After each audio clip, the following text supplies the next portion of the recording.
দর্শক, একটা কথা দিয়ে শুরু করি আজকে। যখন কোনো দেশ একা লড়াই করে পুরো পৃথিবীর সবচেয়ে শক্তিশালী সামরিক জোটের বিরুদ্ধে দাঁড়িয়ে, বোমা খেয়ে, নিষেধাজ্ঞা খেয়ে, সমুদ্রপথ বন্ধ করে দিলে, তেল বিক্রি বন্ধ করে দিলে, আর তারপরেও সেই দেশে যখন টেবিলে বসে নিজের শর্তে চুক্তি সই করায়, তখন সেটাকে কি বলবেন? পরাজয়? না, এটাকে বলে ইতিহাস। আর আজকে আমি আপনাদের সেই ইতিহাসটা বলবো। খুব সাজানো গোছানো ভাষায় না, সাধারণভাবে যেভাবে বলা যায় সেভাবে। কারণ এই খবরটা এতটাই বড় যে এটাকে বড় বড় শব্দ দিয়ে ঢেকে রাখলে আসল সত্যিটা হারিয়ে যাবে। তো চলুন শুরু করা যাক। দর্শক, এক ঝলক দেখে নেওয়া যাক আজকে কি কি আলোচনা হবে। দেখুন, পুরো বিশ্লেষণে আমার মোট ৫টা বড় জায়গায় আমরা কথা বলবো। প্রথম হলো যুদ্ধ আসলে কিভাবে থামলো আর এই চুক্তি কেন স্বাভাবিক কোনো চুক্তি না। দ্বিতীয়, চুক্তির ১৪টা শর্ত একটা একটা করে ভেঙে বুঝবো আর বলবো কোন শর্তে ইরান জিতেছে, কোথায় আমেরিকা মাথা নামিয়েছে। তৃতীয়, ইসরায়েল কেন এই চুক্তিতে এতটা ভয় পেয়ে গেছে, ওদের নিজেদের সংবাদ মাধ্যম কি বলছে। চতুর্থ, হিজবুল্লাহ, লেবানন আর গাজার পরিস্থিতি এখন ঠিক কোথায় দাঁড়িয়ে আছে। আর পঞ্চম, এরপর কি হবে আগামী ৬০ দিনে, আসল লড়াই কোথায়। ঠিক আছে, চলো তাহলে শুরু করা যাক। দর্শক, প্রথম কথাটা একদম সরাসরি বলা যাক। এই যুদ্ধ শুরু হয়েছিল একটা নির্দিষ্ট লক্ষ্য নিয়ে, আর লক্ষ্যটা ছিল ইরানকে ভাঙ্গো, ইরানের সরকারকে উপরে ফেলো, মানুষকে এতটাই বা কষ্টে রাখো যে ওরা নিজেরাই রাস্তায় নেমে সরকার পাল্টে দেবে। এটা আমার কথা না, এটা বা এই কথাটা বলেছেন হিজবুল্লাহর প্রধান নাসেম কায়েম। উনি বললেন এই যুদ্ধের উদ্দেশ্য শুধু হামলা করা ছিল না, উদ্দেশ্য ছিল ইরানের পুরো ব্যবস্থাটাকে মাটিতে মিশিয়ে দেওয়া। কিন্তু সেটা হয়নি। এবার বলুন কেন হয়নি। কারণ ইরান একটা জিনিস বুঝেছিল যেটা অনেক দেশ বোঝে না। যুদ্ধ শুধু বোমায় হয় না, যুদ্ধ হয় ধৈর্যে, যুদ্ধ হয় সংগঠনে, যুদ্ধ হয় এই বোঝার ক্ষমতায় যে প্রতিপক্ষ কতদিন লড়াই চালিয়ে যেতে পারবে। আমেরিকা প্রযুক্তিতে এগিয়ে, কিন্তু আমেরিকার একটা সমস্যা আছে।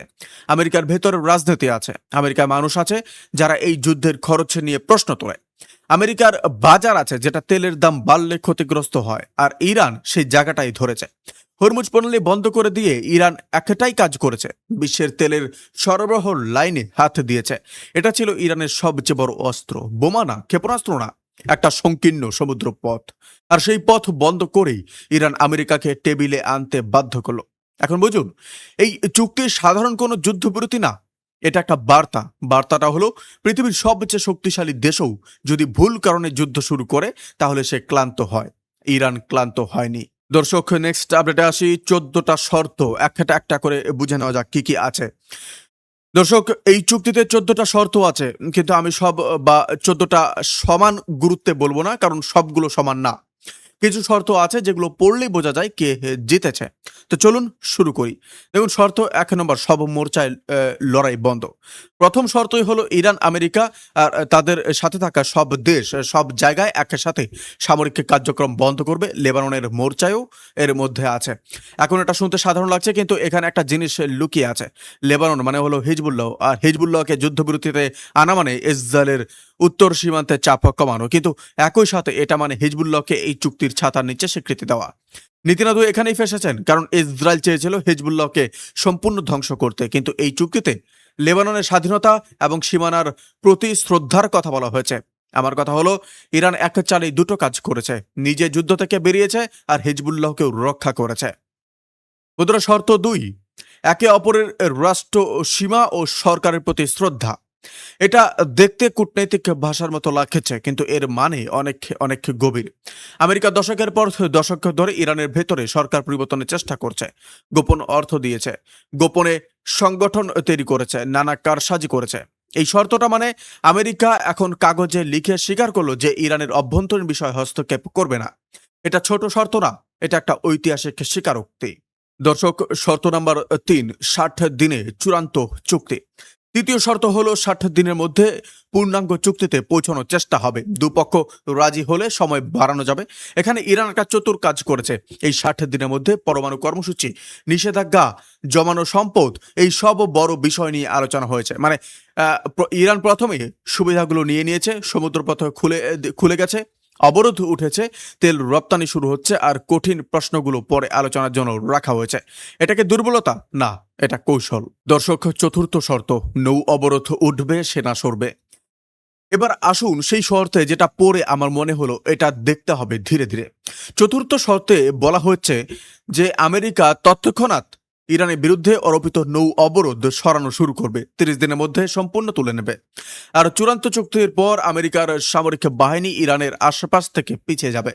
দর্শক, এটার গুরুত্ব একবার বুঝুন। আমেরিকা নিজেই এসে ইরানের ওপর লাগানো সামরিক শিকল খুলে দিচ্ছে। এটা ইরানের জয়। এটা সরাসরি স্বীকার করা যে আমরা যে অবরোধ দিয়েছিলাম সেটা আর টেকানো সম্ভব না।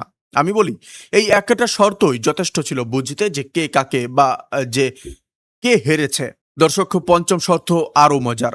বলা হয়েছে আগামী 60 দিন হরমুজ প্রণালী দিয়ে যাওয়া বাণিজ্যিক জাহাজের থেকে কোনো মাসুল নেওয়া হবে না। সমুদ্রে যে মাইন পাতা ছিল সেগুলো সরানো হবে। আর এরপর ইরান, ওমান আর উপসাগরীয় অন্য দেশগুলো মিলে ঠিক করবে হরমুজের ভবিষ্যৎ ব্যবস্থাপনা কেমন হবে। এখানে একটা জিনিস বলা দরকার, ইরান যদি পরে হরমুজের মাসুল আরোপ করে সেটা কিন্তু শুধু ইরানের লাভ না, আরব দেশগুলোরও লাভ হবে, কারণ তারাও এই ব্যবস্থাপনায় অংশীদারি হচ্ছে। মানে ইরান এই চুক্তিতে একা লাভবান হননি, বরং পুরো অঞ্চলের জন্য একটা নতুন কাঠামো তৈরি করেছে। বন্ধুরা, 6 নম্বর শর্ত হলো $300 কোটি পুনর্গঠন পরিকল্পনা। এই শর্তটা পড়ে ইসরায়েলি সংবাদ মাধ্যমের মাথা ঘুরে গেছিল। ষষ্ঠ শর্তে বলা হয়েছে আমেরিকা আর তার আঞ্চলিক মিত্ররা মিলে কমপক্ষে $300 কোটি একটা পুনর্গঠন ও অর্থনৈতিক উন্নয়ন পরিকল্পনা তৈরি করবে, যুদ্ধে ইরানের যা ক্ষতি হয়েছে তা পূরণের সহায়তা করতে। অর্থাৎ যে আমেরিকা বোমা মেরেছে সেই আমেরিকায় এখন ক্ষতিপূরণের টাকা দেবে। নাম পাল্টে দেওয়া হয়েছে, বলা হচ্ছে পুনর্গঠন পরিকল্পনা, কিন্তু আসল কথা হলো এটা ক্ষতিপূরণ। দর্শকরা, ভাবুন একটু, আমেরিকার আরব দেশ যারা ইরানকে ধ্বংস করতে চেয়েছিল তারা এখন ইরানকে গড়ে তুলতে পয়সা দেবে। এইটাই ইতিহাস। 7 নম্বর শর্ত, সব নিষেধাজ্ঞা উঠবে। সপ্তম শর্তে পরিষ্কারভাবে বলা হয়েছে যে চূড়ান্ত চুক্তির অংশ হিসাবে আমেরিকা নির্ধারিত সময়সূচি অনুযায়ী ইরানের ওপর আরোপিত সব নিষেধাজ্ঞা তুলে নেবে। শুধু আমেরিকার নিষেধাজ্ঞা না, আন্তর্জাতিক সিদ্ধান্তগুলো, মানে কয়েক দশকের অর্থনৈতিক যুদ্ধ শেষ হওয়ার পথ খুলে গেল। 8 নম্বর শর্ত, পারমাণবিক অস্ত্র না, কিন্তু কর্মসূচি টিকবে বা কর্মসূচি থাকবে। এটা নিয়ে একটু বিস্তারিত বলা দরকার, কারণ এটাই নিয়েই সবচেয়ে বেশি কথা উঠছে। অষ্টম শর্তে ইরান বলছে যে পারমাণবিক অস্ত্র তৈরি করবে না। এটা আগেও বলেছে, এখনো বলছে, কিন্তু এখানে যেটা গুরুত্বপূর্ণ সেটা হলো ইরানের পারমাণবিক কর্মসূচি বন্ধ হচ্ছে না। উচ্চ মাত্রায় সমৃদ্ধ ইউরেনিয়াম এর কি হবে সেটা দু দেশ মিলে ঠিক করবে। আন্তর্জাতিক পরমাণু শক্তি সংস্থা নজর রাখবে, কিন্তু ইরানের শান্তিপূর্ণ পারমাণবিক কর্মসূচি, মানে বিদ্যুৎ গবেষণা, সেটা নিয়ে আলোচনা পরে হবে। এটা বলে দেওয়া দরকার, যারা চেয়েছিল ইরান পুরোপুরি নিরস্ত্র হোক, পারমাণবিক কর্মসূচি সম্পূর্ণ বন্ধ হোক, তাদের হতাশা করেছে এই চুক্তি, এবং সেটাই স্বাভাবিক, কারণ ইরান সে দাবি মানেনি। দর্শক, 9 নম্বর শর্ত, বর্তমান অবস্থান অটল থাকবে। নবম শর্ত বলা হয়েছে চূড়ান্ত চুক্তি না হওয়া পর্যন্ত দু দেশ বর্তমান অবস্থান বজায় রাখবে। ইরান পারমাণবিক কর্মসূচিতে নতুন কোনো পদক্ষেপ নেবে না। আমেরিকা নতুন নিষেধাজ্ঞা বা নতুন সেনা মোতায়েন করবে না। এটা একটা ভারসাম্যের শর্ত বলতে পারেন।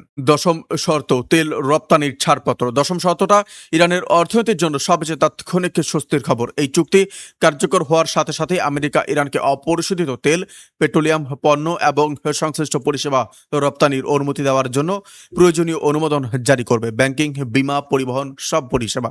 মানে ইরানের তেল কল আবার চালু হবে, আয় আসবে, মানুষের জীবনে একটু স্বস্তি আসবে। 11 নম্বর শর্ত, জমানো সম্পদ ছাড়া হবে।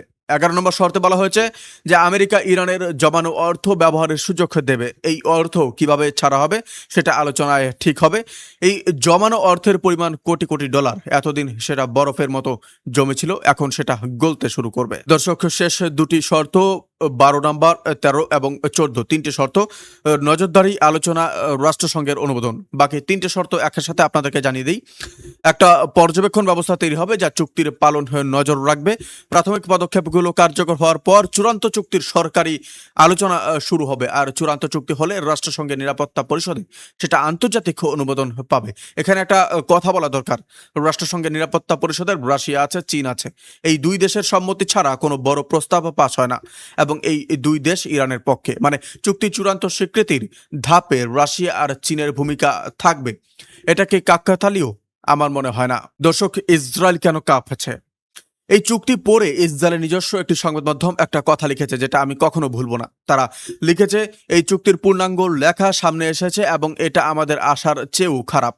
ভাবুন একবার, শত্রুপক্ষের সংবাদ মাধ্যম নিজে লিখছে এই চুক্তি আমাদের কল্পনার চেয়েও বেশি ইরানের পক্ষে। তারা বলছে ইরান তেল বেচার সুযোগ পাচ্ছে, জমানো কোটি কোটি ডলার ফেরত পাচ্ছে, লেবাননের যুদ্ধ থামানো হচ্ছে, আর বিনিময়ে পারমাণবিক কর্মসূচিতে ইরান এখনো কোনো বড় ছাড় দেয়নি।